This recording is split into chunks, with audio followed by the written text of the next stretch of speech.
Washington, all of the past drama and sore feelings associated with Louisiana State's invitation to the White House were seemingly forgotten or set aside Friday as President Joe Biden and First Lady Jill Biden welcomed the championship women's basketball team to the mansion with smiles, hugs and lavish praise all around.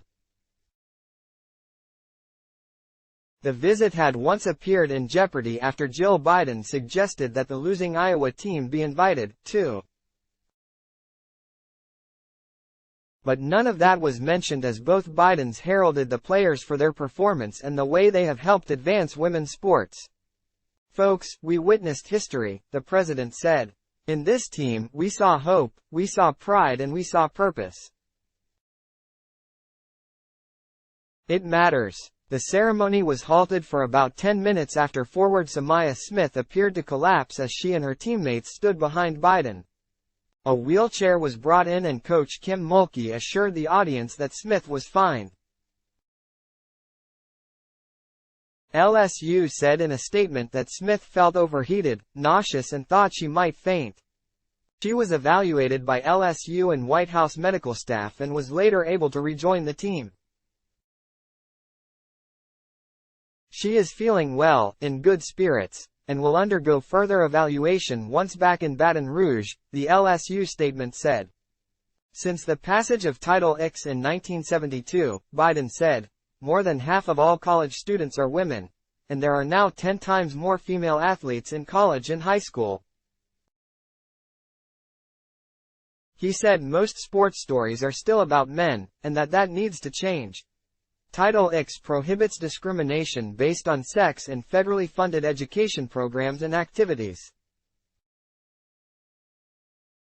Folks, we need to support women's sports, not just during the championship run but during the entire year, President Biden said.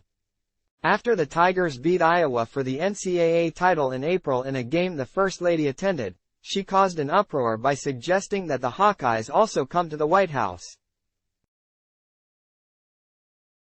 LSU star Angel Reese called the idea a joke, and said she would prefer to visit with former President Barack Obama and his wife, Michelle, instead.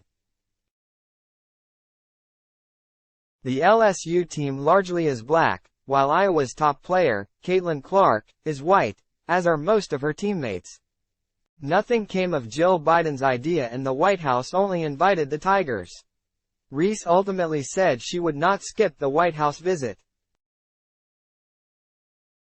She and co-captain Emily Ward presented team jerseys bearing the number 46 inches to Biden and the First Lady. Hugs were exchanged. Jill Biden also lavished praise on the team, saying the players showed what it means to be a champion. "In this room, I see the absolute best of the best," she said, adding that watching them play was pure magic. "Every basket was pure joy and I kept thinking about how far women's sports have come," the First Lady added, noting that she grew up before Title X was passed. "We've made so much progress and we still have so much more work to do." The president added that, "The way in which women's sports has come along is just incredible. It's really neat to see, since I've got 4 granddaughters." After Smith was helped to a wheelchair, Mulkey told the audience the player was okay. "As you can see, we leave our mark where we go," Mulkey joked. "Samaya is fine. She's kind of, right now, embarrassed." A few members of Congress and Biden aides past and present with Louisiana roots dropped what they were doing to attend the East Room event, including White House Budget Director Shalonda Young. Young is in the thick of negotiations with House Republicans to reach a deal by the middle of next week to stave off what would be a globally calamitous U.S. financial default if the U.S. can no longer borrow the money it needs to pay its bills. The president, who wore a necktie in the shade of LSU's purple, said Young, who grew up in Baton Rouge, told him, "I'm leaving the talks to be here." Rep.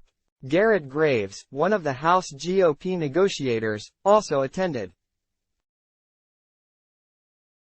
Biden closed sports Friday by changing to a blue tie and welcoming the UConn's men's championship team for its own celebration.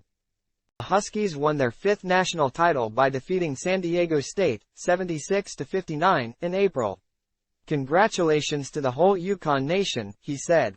Ad block test. Why?